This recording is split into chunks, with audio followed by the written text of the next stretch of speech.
Ya, terima kasih. Bismillahirrahmanirrahim. Assalamualaikum warahmatullahi wabarakatuh. Malam ini, kali ini kita coba kembali membahas topik berkaitan dengan pentingnya training K3 bagi karyawan. Dan ini menjadi satu modul penting mengingat eh, strategi-strategi kita dalam menurunkan angka kecelakaan itu dimulai dari peningkatan pemahaman dan kesadaran pekerja. Nah, kapan itu dilakukan? Yaitu sebelum bekerja, masuk bekerja atau melakukan aktivitasnya seperti yang diharapkan, maka terlebih dahulu diberikan training atau pelatihan sehingga ketika bekerja tidak mengalami hambatan atau bahkan juga kecelakaan. Nah, topik ini memang menjadi satu kepentingan kita mengingat bagaimana kemudian kalau kita mau memberikan training bagi karyawan. Eh, Mengapa training ini perlu? Karena tadi seperti saya sampaikan adalah kesadaran dan keperluan daripada kesadaran. Jadi training kita harapkan dengan adanya training itu adanya kesadaran daripada karyawan itu terhadap hal-hal yang berkaitan dengan K3. Apakah potensi kecelakaan, penanganan kecelakaan, pertolongan pertama kecelakaan, atau juga bahkan bagaimana menghindari eh, diri dan tim dari kecelakaan. Dan juga training ini diperlukan agar ada hubungan antara karyawan dengan model dan mekanisme serta sistem kerja di dalam kesehatan keselamatan kerja. Misalkan berkaitan dengan kecelakaan. Nah, kecelakaan itu yang perlu dibahas di dalam dengan training adalah di dunia kerja yang akan dia masuki itu potensi-potensi kecelakaan apa saja yang ada. Potensi kecelakaan apa yang ada? Jenis-jenis kecelakaan apa yang mungkin terjadi? Siapa yang kemungkinan mengalami kecelakaan? Nah, kemudian bagaimana penanganan kecelakaan? Juga sebenarnya hal-hal apa saja yang diberikan oleh perusahaan untuk mengantisipasi kecelakaan. Nah, ini berkaitan dengan proses personal protective equipment atau alat pelindung diri. Nah, kemudian juga kita harus menyampaikan kerugian apa saja yang diakibatkan oleh kecelakaan. Itu nanti bisa kerugian bagi karyawan, bagi perusahaan, atau juga bagi lingkungan. Ya, kemudian kita juga akan mengeksplor sebenarnya kemungkinan penyebab-penyebab kecelakaan apa saja yang akan mungkin dialami oleh eh, karyawan kita, mungkin dialami oleh karyawan kita. Nah, kemudian kalau terjadi kecelakaan, kalau terjadi kecelakaan, maka kecelakaan harus diperiksa, harus dilihat, harus diaudit, harus diperhatikan dan dicatat. Hal-hal apa saja? Apakah memang kecelakaan terjadi diakibatkan oleh dalam tanda petik perusahaan atau oleh diri pekerja? Nah, ini harus diperiksa dengan benar. Jangan sampai misalkan karyawan menjadi orang yang dipersalahkan padahal kecelakaan dimungkinkan oleh sarana dan prasarana atau stasiun kerja dari perusahaan perusahaan kita. Nah, kemudian harus juga kemampuan karyawan itu melihat eh, potensi yang memungkinkan terjadinya kecelakaan. Jadi faktor pendorong. Bisa jadi faktor pendorong itu ada pada diri pekerja atau juga pada lingkungan pekerjaan. Misalkan begini, bagi karyawan yang sebenarnya punya penyakit eh, seperti sesak napas, maka kalau lingkungan pekerjaannya berdebu, maka cenderung dia akan mengalami kecelakaan. Atau juga itu dari sisi pekerja, dari sisi lingkungan pekerjaan, atau juga dari sisi karyawannya sendiri. Nah, misalkan dia punya riwayat penyakit jantung sebagainya, tapi bekerja pada suhu yang bertekanan. Nah, ini juga menyebabkan potensinya ada pada diri pekerjaannya. Nah, kemudian penyebab langsung pada pekerjaan, misalkan nih tergelincir, itu terjadi penyebab langsung, terjepit, ya, terpotong tangannya, jatuh, misalnya itu adalah penyebab-penyebab langsung daripada kecelakaan itu. Nah, Dampak kecelakaan ini harus juga dihitung dan dilihat apakah misalkan hanya pada individu perusahaan, pada mesin perusahaan, pada lingkungan perusahaan, atau menyebabkan pada kapasitas produksi perusahaan. Jadi kajiannya mulai dari kesadaran mengapa penting K3 sampai nanti melihat akibat dari kecelakaan itu sendiri.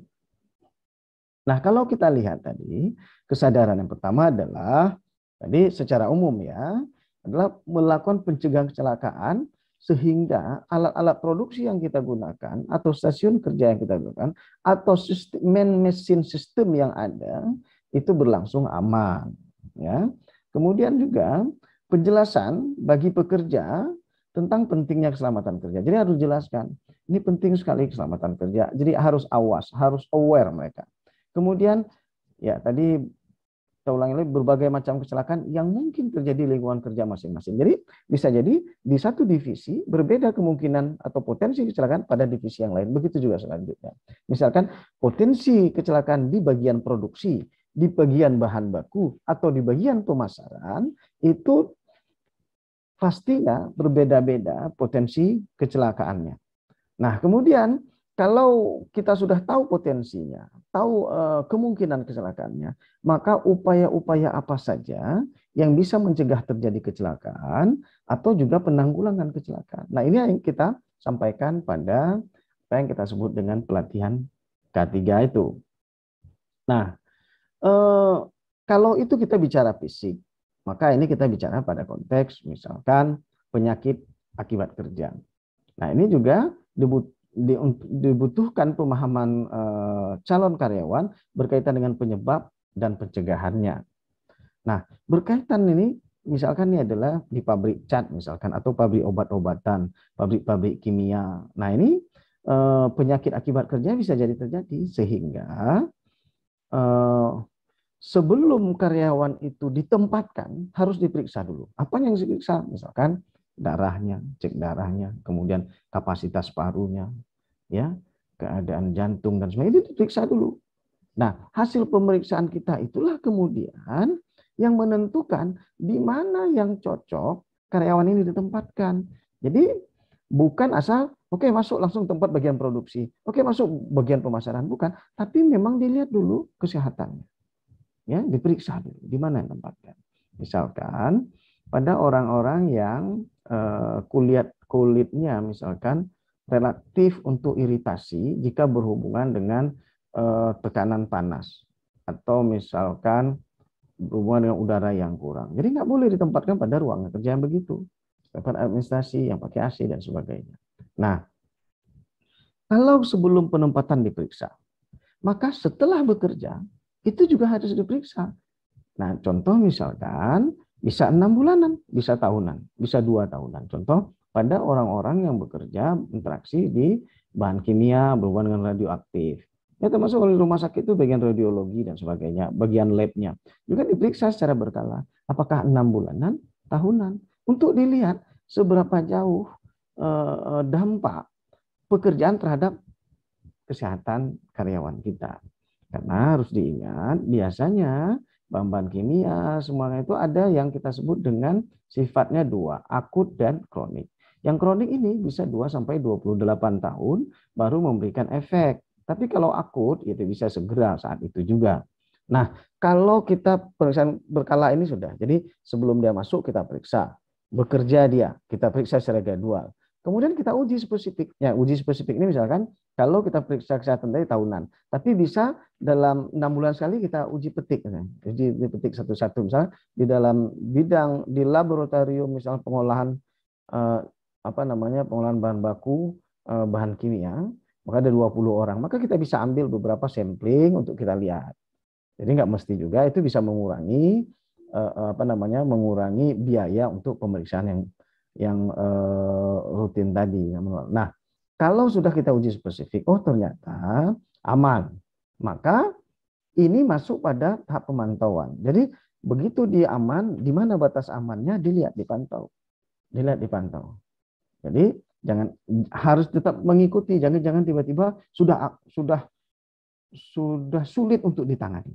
Nah, itu maka dibutuhkan uji spesifik itu, terutama ini berkaitan dengan penyakit akibat kerja. Nah, secara sederhana, saya ingin memutarkan sebuah video singkat, ini sekitar 5 menit, berkaitan dengan contoh-contoh bahaya yang bisa diidentifikasi pada tempat kerja kita. Ya, tolong diperhatikan. Hazards exist in every workplace, but how do you know which ones have the most potential to harm workers? By identifying hazards at your workplace, you will be better prepared to control or eliminate them and prevent accidents, injury. Hazards exist in every workplace, but how do you know which ones have the most potential to harm workers? By identifying hazards at your workplace, you will be better prepared to control or eliminate them and prevent accidents, injuries, property damage, and downtime. A key step in any safety protocol is to conduct a thorough hazard assessment of all work environments and equipment. In a hazard assessment, it's important to be as thorough as possible because, after all, you can't protect your workers against hazards you are unaware of. Avoid blind spots in your workplace safety procedures by taking into consideration these 6 main categories of workplace hazards. The meaning of the word hazard can be confusing. Often dictionaries do not give specific definitions or combine it with the term risk. For example, one dictionary defines hazard as a danger or risk, which helps explain why many people use the term interchangeably. There are many definitions for hazard, but the most common definition when talking about workplace health and safety is a hazard is any source of potential damage, harm, or adverse health effects on something or someone. Harm is best defined as a physical injury or damage to health, while a hazard can be any potential source of harm to a worker. Basically, a hazard is the potential for harm or an adverse effect. For example, to people as health effects, to organizations as property or equipment loss, or to the environment. Sometimes the resulting harm is referred to as the hazard instead of the actual source of the hazard. For example, the disease tuberculosis might be called a hazard by some, but in general, the TB-causing bacteria would be considered the hazard or hazardous biological agent. A common way to classify hazards is by using the following categories. Biological hazards, which contain hazards such as bacteria, viruses, insects, plants, birds, animals, and humans. Physical hazards, which can include slippery floors, objects and walkways, unsafe or misused machinery, excessive noise, poor lighting, fire, and more. Ergonomic hazards such as repetitive movements, improper setup of workstations, poor design of equipment, workstation design, manual handling, and repetitive movements. Chemical hazards depend on the physical, chemical, and toxic properties of the chemical. Psychological hazards consist of shift work, workload, dealing with the public, harassment, discrimination, threat of danger, and violence. Safety hazards involve slip and trip hazards, inappropriate machine guarding, and equipment malfunctions or breakdowns. Now that we've briefly discussed each hazard, let's dive in with a little more detail. Number 1, biological hazards. Biological waste from hospitals and research facilities may contain disease-causing organisms that could infect site personnel. Like chemical hazards, etiologic agents may be dispersed in the environment via water and wind. Other biological hazards that may be present at a hazardous waste site include poisonous plants, insects, animals, and indigenous pathogens. Protective clothing and respiratory equipment can help reduce the chances of exposure. Thorough washing of any exposed body parts and equipment will help protect against infection. Types of things you may be exposed to include blood and other body fluids, fungi and mold, bacteria and viruses, plants, insect bites, animal and bird droppings.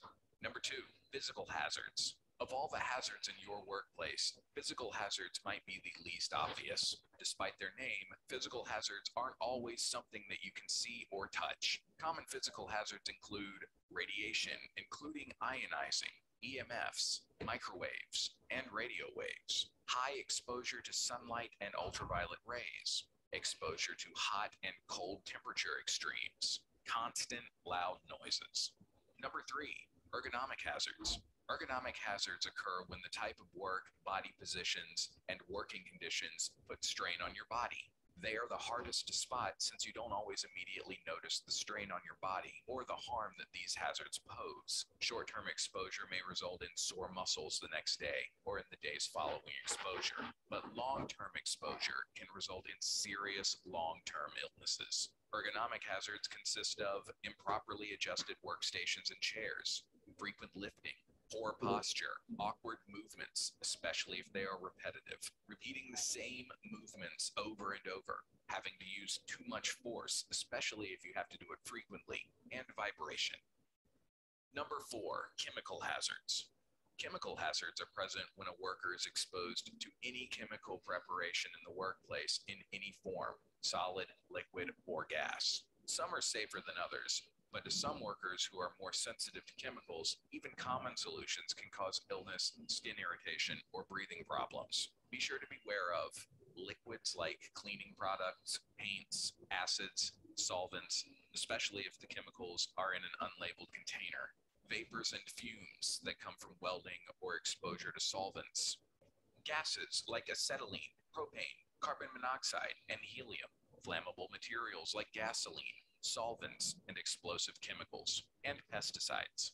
Number 5, psychological hazards. Good work is good for people's mental health and well-being. It provides structure and purpose, a sense of identity, and opportunities to develop skills and increased feelings of self-worth. There are some circumstances, however, where work has undesirable impacts on health and well-being. Psychological hazards can include bullying in the workplace, fatigue, mental stress, overseas work, remote or isolated work, workplace changes, workplace violence, or customer aggression. Number 6, safety hazards. Safety hazards are the most common and will be present in most workplaces at one time or another. They include unsafe conditions that can cause injury, illness, or death. Safety hazards may consist of spills on the floor or tripping hazards such as blocked aisles or cords running across the floor, working from heights, including ladders, scaffolds, roofs, or any raised work area, unguarded machinery and moving machinery parts, guards removed or moving parts that a worker can accidentally touch, electrical hazards like frayed cords, missing ground pins, and improper wiring, confined spaces, and machinery-related hazards such as lockout-tagout, boiler safety, and powered industrial trucks. Some safety hazards are a function of the work itself. For example, heavy equipment creates an additional hazard for workers in the vicinity of the operating equipment. Protective equipment can impair a worker's agility, hearing, and vision, which can result in an increased risk of an accident. Accidents involving physical hazards can directly injure workers and can create additional hazards. For example, increased chemical exposure due to damaged protective equipment, or danger of explosion caused by the mixing of chemicals. Site personnel should consistently look out for potential safety hazards and should immediately inform their supervisor of any new hazards so that mitigation actions can be taken. This wraps up our top 6 workplace hazards. Be sure to hit those like.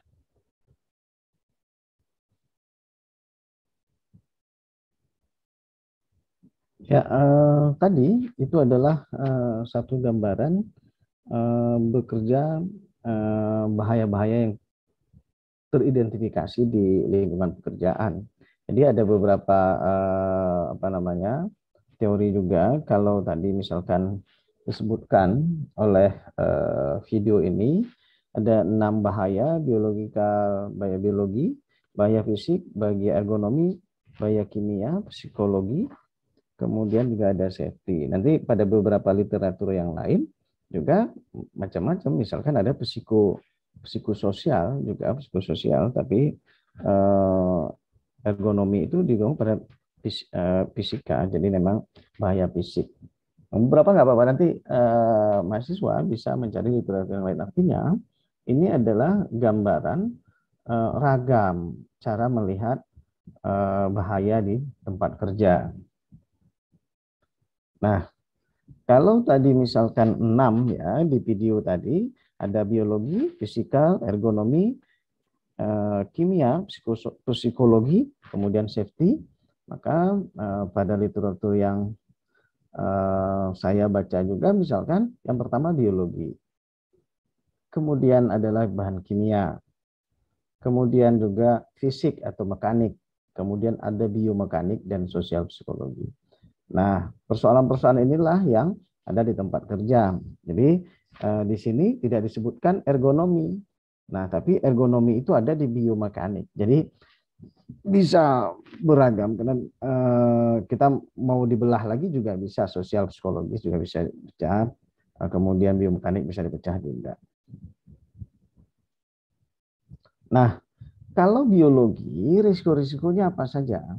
Maka ada jamur ya, misalkan virus. Jamur di tempat-tempat lembab misalkan. Jadi kalau bekerja di tempat yang lembab. Contoh misalkan bekerja pada produksi jamur belerang, itu ada jamur juga. Jadi tempat-tempat yang lembab juga, misalkan tempat apa lagi ya, daging sebagainya, ya penyimpanan daging, pengepakan daging dan sebagainya. Nah virus ya ini juga ya macam-macam, seperti sekarang virus COVID juga menjadi persoalan di kita ya. Kalau ada yang sudah positif misalkan, maka yang lain juga bisa terjangkit. Nah, bakteri, ada tanaman, ya tanaman juga berbahaya misalnya. Kalau misalkan bekerja di hutan pada pertambangan misalkan, ada beberapa tanaman yang nggak boleh tersentuh tubuh kita, bisa gatal, bisa sakit, bisa lebam-lebam, ya menjadi racun. Ada, ya binatang udah pasti misalkan. Jadi kalau kita kerja di hutan, ada ular, ada semut, ada ya macam-macam binatang yang kemudian kalau menyengat kita, menggigit kita, bisa membuat risiko kematian. Nah, kemudian bahaya apa yang ada di dalam kimia misalkan. Nah, bahan-bahan material yang bersifat kimia tadi, sifatnya ada yang bentuk cair, ada gas, ada debu, ada uap. Yang semua berbahaya, beracun, dan reaktif. Biasanya ini D3, bahan berbahaya dan beracun. Ya. Radioaktif, kemudian bisa, bahan-bahan ini ada yang mudah meledak, mudah terbakar, kemudian membuat iritasi, dan bahkan membuat korosif. Jadi nggak boleh terjadi kontak langsung misalkan bahan-bahan kimia ini dengan tubuh manusia. Nah, maka dibutuhkan mekanisme-mekanisme K3. Dan inilah yang harus disampaikan di dalam pelatihan itu. Ya, kalau di dalam industri kita ada penggunaan bahan kimia, kita sampaikan bagaimana penggunaan bahan kimia itu. Nah, umumnya sebenarnya untuk mengetahui bahan kimia ini bagaimana, apakah materialnya cairan, gas, debu, uap yang beracun, reaktif dan bioaktif, mudah meledak atau terbakar atau korosif, ini ada yang kita sebut di nanti MSDS namanya, Material Safety Data Sheet. Dan ini kalau kalian buka web OSHA, Occupational Health and Safety of America, nah ini akan kelihatan namanya MSDS, Material Safety Data Sheet, itu lengkap nanti. Nah, tadi soal fisik dan mekanik. Ya, tadi disampaikan kalau di situ, di yang video tadi itu disebut bahaya safety. Jadi kalau tersayat, jatuh, tertindih, terpleset, ketimpa, ya itu macam-macam itu disebut biaya fisik dan mekanik. Ini bisa jadi misalkan karena waktu kita memasukkan oli mesin ada yang tersisa, tidak kita bersihkan, terpijak, terjatuh, bisa jadi. Nah ini juga risiko yang bisa ada. Atau juga terjatuh karena memang tangganya licin atau tangganya patah atau bergeser tangganya atau tempat pijakannya tidak mesti di tangga. Nah macam-macam ya, udah terjatuh nimpa kawannya, terus kawannya tersayat dengan besi yang kena dan kawannya juga terpeleset. Bisa sekalian juga beberapa kejadian ini. Nah kemudian bahaya fisika. Nah ini sering misalkan panas, dingin. Jadi tidak semua orang suka dingin. Ada yang suka panas. Begitu juga ada yang suka dingin, ada yang suka panas. Macam-macam. Manusia itu macam-macam. Tercipta dengan beragam kemampuan adaptasi tubuhnya. Kemudian soal cahaya, pencahayaan dan fisika. Nah, pekerjaan misalkan antara akunting dengan orang bekerja dengan komputer biasa itu bedakan. Akunting butuh keseriusan sehingga suhu normal di mereka itu adalah 24 sampai 28 derajat. Nah, suhunya, cahayanya tidak mencapai 250 sampai 350 flux misalkan. Jangan ada getaran. Nah, getaran, kebisingan, bising aja itu juga menjadi soal ketika kita bekerja. Apalagi tekanan atau radiasi. Ini juga bisa menyebabkan kita mengalami kecelakaan di tempat kerja. Nah, soal sosial psikologis. Nah, ini kadang-kadang stres. Stres bisa dimungkinkan oleh misalkan mekanisme reward and punishment nggak berjalan di perusahaan kita. Ya, kemudian ada kekerasan di situ. Misalkan mandor, suka marah-marah, suka mukul malah, atau nampar anggota. Ini jadi soal. Kemudian ada pelecehan juga. Misalkan ya di kita soal warna kulit, soal agama, bisa jadi soal kampung dari mana, macam-macam itu bisa menjadi pelecehan. Kemudian itu beriringan bisa dengan pengucilan serta diintimidasi biasanya. Jadi itu ada yang emosi negatif ini biasanya juga dibawa, bisa dari rumah juga, bisa ada di lingkungan pekerjaan itu sendiri. Jadi bukan dari mana, tapi memang ada tercipta di lingkungan pekerjaan karena sosial psikologis tidak ditangani dengan baik di tempat kerja. Oleh karena itu pada karyawan di training ini kelima bentuk ini harus bisa kita sampaikan mendekati 100% kondisi real tempat dia yang akan bekerja atau di perusahaan kita. Nah, ini harus kita sampaikan secara umum. Nah, kemudian bagaimana kita mengendalikan bahaya? Nah, kemarin pada diskusi yang pertama kita menyebutnya ada 3 ya. Pertama adalah engineering, engineering design, kemudian administratif, baru kemudian PPE, personal protective equipment atau APD.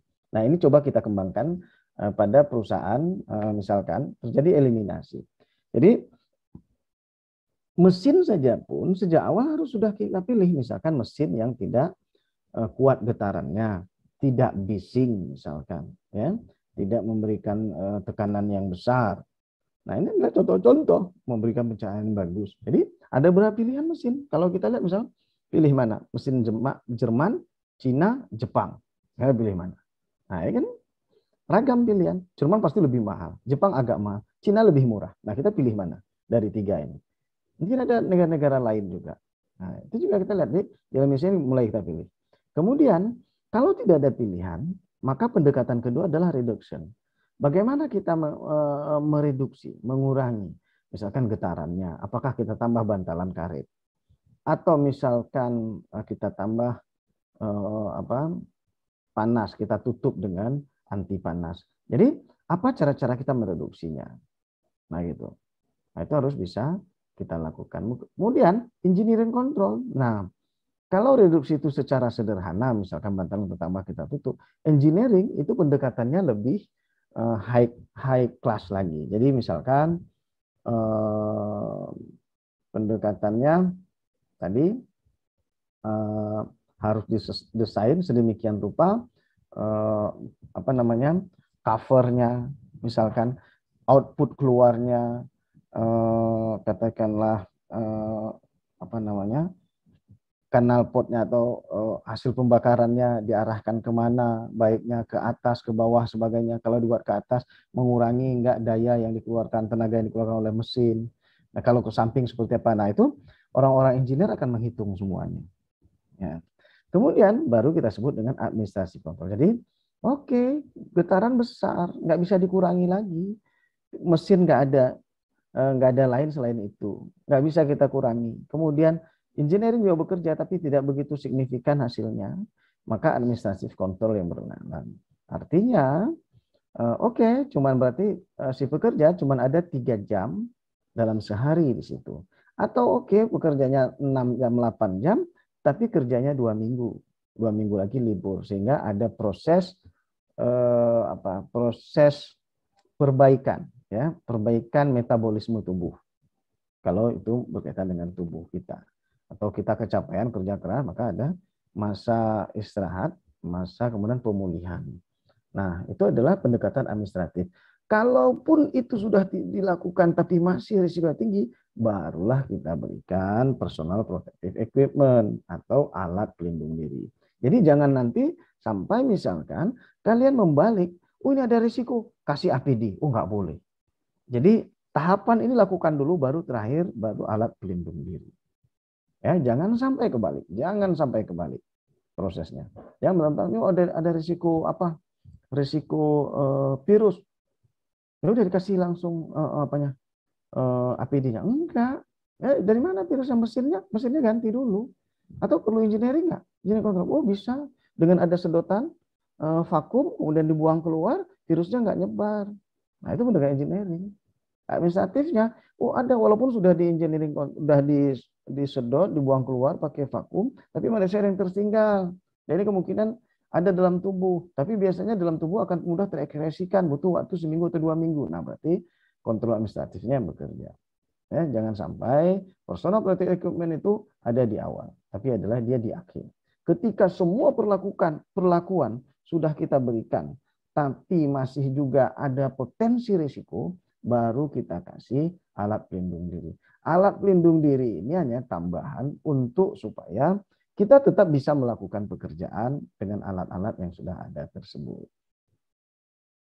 Nah, yang paling penting juga sebenarnya di dalam training itu ada dua, yaitu bagaimana pertolongan pertama diberikan atau juga bagaimana jika terjadi kebakaran. Nah, ini yang paling lazim dan ini standar. Jadi memang pada training karyawan menu 2 ini harus ada. Jadi bagaimana misalkan kita ada terjadi kebakaran, pemadam seperti apa, kemudian pertolongan pertama pada kecelakaan juga harus kita pahami. Misalkan pertolongan pertama pada kecelakaan.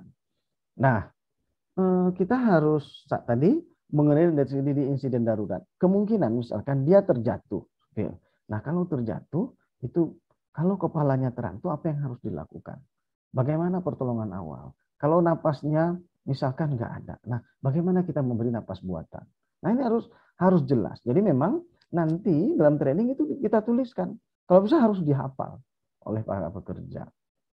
Nah, kemudian bagaimana yang kita ajarkan nanti? Ya kita praktikkan bagi tenaga kerja yang di training itu. Misalkan kita masuk ke ruangan, ya dilihat, oh ini ada gangguan kesehatan, misalkan debunya banyak, cahayanya kurang, getaran banyak. Nah, kemudian kalau terjadi misalkan dia pingsan tiba-tiba. Nah, bagaimana kita melihat dia? Apakah kita bawa langsung atau apa perlakuan apa yang kita berikan dulu? Nah, yang penting misalkan kita lihat jenis kecelakaannya. Kalau luka bakar dan cedera tentu penanganannya lain. Dibanding misalkan dia tiba-tiba pingsan, napasnya seperti hilang sementara atau begitu yang lemah ya, jantung shock sebenarnya. Nah, emergency response terhadap misalkan orang yang karena parunya terganggu, jantungnya berhenti dan sebagainya itu beda. Berbeda-beda pendekatan itu harus kita uji pada mahasiswa yang mengikuti training itu. Nah, yang kedua yang tadi yang menu wajib pada training karyawan adalah ini soal bagaimana kita memadamkan api. Nah, pada teori api sebenarnya ya harus paham kita, api itu ada tiga sisi. Yang ketiganya harus ada, baru terjadi api. Nah, yang pertama adalah oksigen. Itu harus ada, baru terjadi. Yang kedua bahan mudah terbakar. Yang ketiga ada panas. Nah, kalau ada oksigen, ada bahan mudah terbakar, dan ada panas, ini api pasti terjadi. Tapi kalau panasnya tak ada, bahan mudah terbakar ada, kemudian oksigen ada. Contoh nih, bahan mudah terbakar kertas. Ada nih di ruangan kita. Oksigen juga ada, ini udara oksigen. Tapi kan nggak terjadi apa karena panas nggak ada. Nah, panas juga ada, bahan mudah terbakar ada, oksigen nggak ada. Misalkan di ruang hampa. Coba lihat di ruang yang tertutup, ya kasih ada kertas mudah terbakar, ya. Kemudian ada panas bakar dia, tapi tertutup, pasti nggak terbakar karena oksigennya nggak ada. Jadi tiga ini harus dipahami, ya. Kemudian bagaimana kita menggunakan alat pemadam kebakaran APAR itu, alat pemadam yang tabung-tabung, tapi ada di sudut-sudut gedung biasanya ditutup pakai kaca merah. Nah, itu namanya APAR. Alat pemadam api alat pemadam api kecil apa itu APAR itu. Nah, kemudian harus diajari bagaimana cara menghidupkannya. Kemudian nah ini yang paling penting adalah kadang-kadang apakah APAR itu sudah berapa tahun dibeli, kapan terakhir diperiksa. Kadang-kadang nih sampai 5-10 tahun nggak pernah digunakan, karena alhamdulillah gedung kita nggak pernah terbakar. Tapi pas tahun ke-11 itu terjadi kebakaran. Cuman begitu digunakan, nggak keluar lagi busa-busa pemadamnya, karena memang nggak pernah diperiksa. Nah ternyata sudah expired misalkan. Makanya kalau kalian lihat di gedung itu harusnya tetap ada apa yang kita sebut dengan lembar-lembar yang menyatakan kapan APAR ini terakhir diperiksa, kapan isinya terakhir diperbaiki. Gitu. Jadi kalau ada kebakaran kecil di mana harus disemprot, misalkan apakah kita menyemprot melawan arah angin atau mengikuti arah angin. Posisi kita menyemprot itu juga harus tahu. Nggak boleh melawan arah angin, nanti semprotannya banyak ke kita. Tapi harus sesuai dengan arah angin sehingga apinya maksimal terkena dengan busa pemadam. Nah, itu adalah misalkan contoh-contoh yang bisa kita lakukan. Tapi juga rumus yang 3 tadi, ada panas, ada bahan mudah terbakar, dan ada oksigen. Ini menjadi faktor penyebab terjadinya api. Oleh karena itu, cara mencegah terbaik adalah menghilangkan satu faktor. Kalau 2 faktornya saja ada, nggak masalah. Ada oksigen, ada bahan mudah terbakar, nggak masalah. Ada oksigen, ada panas, nggak ada bahan mudah terbakar, nggak ada masalah. Jadi kalau 3-tiganya ada, itu baru kejadian kebakaran. Nah, ini ada beberapa tips supaya kita berperilaku aman di tempat kerja. Yang ini sekitar ya 6 menit. Mungkin ini bisa kita lihat dan kita perhatikan.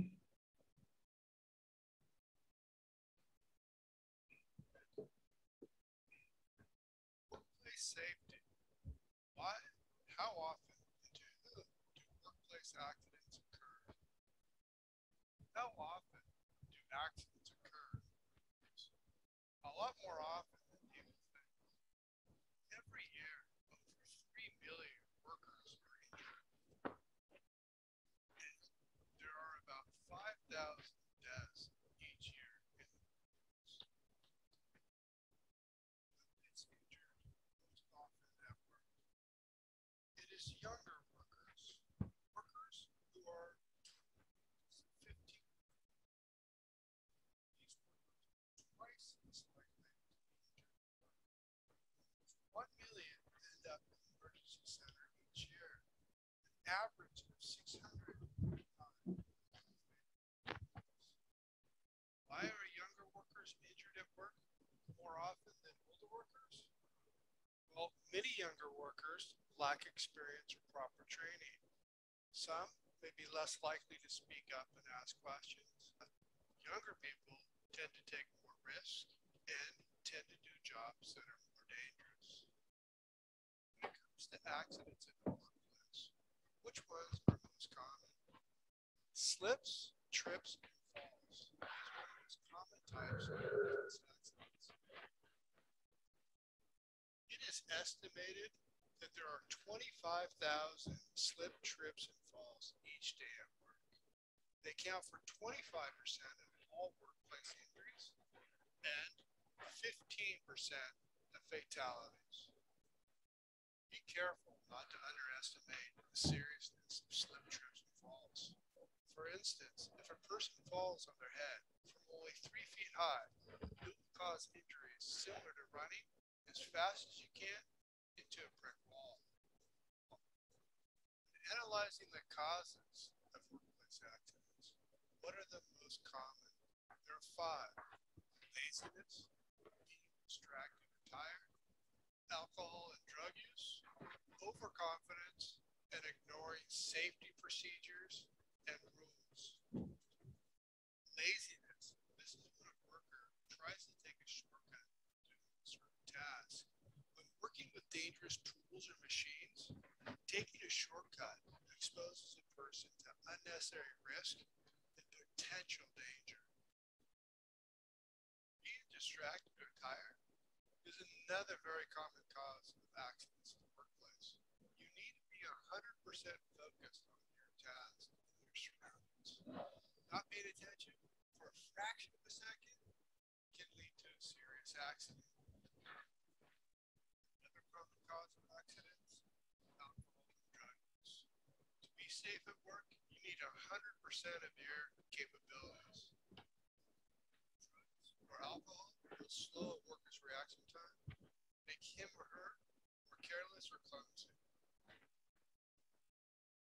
Overconfidence can also be a cause of accidents at work, especially with younger workers. This is when a worker is their confidence, or they are so good at their job that nothing bad can happen to them. The last cause of accidents in the workplace, ignoring safety procedures or rules. Safety rules and procedures are created to prevent accidents. Ignoring them will eventually lead to someone getting hurt and possibly killed. When you look closely at the common causes of workplace accidents, what do you think links them all together? What links them together is a lack of awareness and focus on the job site. More often than not, the person involved not thinking of safety, keeping it as their first priority.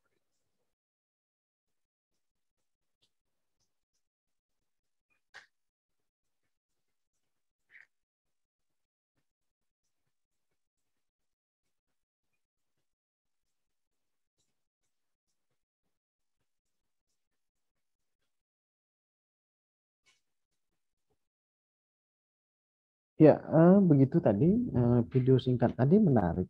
Kemudian dia lebih mengeksplor bagaimana supaya source-nya, penyebab kecelakaan itu tidak dari diri pekerjanya. Jadi harus menghindar dari 5 kondisi tadi, dari 5 keadaan. Misalkan laziness, misalkan ya malas-malasan itu akan mengurangi fokus juga. Capek, ya, orang capek yang bekerja misalnya begadang terus bekerja masuk mata itu enggak juga menjadi penting untuk diperhatikan. Karena yang menarik tadi disebutkan adalah yang paling sering kecelakaan itu umur 15 sampai 25 tahun. Dan itu mendominasi angka kecelakaan. Misalnya itu ada data di Amerika misalkan. Nah, kemudian juga alkohol dan drug. Ya. Alkohol dan obat-obatan, kemudian overconfidence-nya ya. Karena usia muda biasanya memang ya overconfidence, ya merasa sudah bisalah melakukan, tenaganya kuat gitu ya, cekatan gitu, refleksnya bagus gitu. Nah, itu overconfidence. Kadang-kadang akhirnya menyebabkan kecelakaan. Nah, kemudian tadi abai terhadap prosedur. Nah, ini harus disampaikan. Jadi ketika kita melakukan training, 5 hal yang ada pada diri manusia yang bisa menyebabkan kecelakaan harus diketahui oleh dia. Yang 5 hal tadi, laziness, tired, capek tadi ya, malas-malasan, capek, kemudian alkohol dan drug, overconfidence dan pengabaian terhadap SOP menjadi alat kita menanam pengetahuan ini pada karyawan yang kita training. Enggak boleh tidak. Jadi memang sehingga kalau lingkungan dengan pendekatan engineering control dan administrative control bisa kita cegah, tapi di dirinya ini, di diri pekerja ini harus ada pengetahuan dan kesadaran yang tinggi melalui pemahaman di training ini. Nah, ini adalah beberapa daftar pustaka yang bisa kita kita gunakan di dalam kajian-kajian kita, termasuk training K3 ini. Ya, demikian kuliah kita pada sesi berkaitan dengan training bagi karyawan. Tapi yang perlu saya ingatkan adalah di sini yang perlu disampaikan pada karyawan yang kita training tadi, misalkan jenis-jenis bahaya. Ya, tadi ada 6 jenis bahaya tadi, atau kita singkat menjadi 5. Kemudian dampak-dampak dari bahaya itu, misalkan tidak hanya misalkan keracunan, udah terbakar, iritasi dan sebagainya, jatuh, luka atau putus tangan, tetapi juga ada dampak-dampak penyakit akibat kerja. Contohnya misalkan kalau biomekanik itu berkaitan dengan musculoskeletal disorders atau musculoskeletal injuries atau low back pain ya. Jadi terjadi tulang belakang, gangguan pada tulang belakang atau gangguan pada otot-otot, nyeri sendi dan sebagainya. Itu juga bisa jangan-jangan itu adalah disebabkan oleh kondisi pekerjaan. Di Amerika nilai-nilai angka pengeluaran terhadap dampak dari musculoskeletal disorders ini menjadi terbesar. Jadi orang banyak berobat karena itu, karena MSDS, musculoskeletal disorders.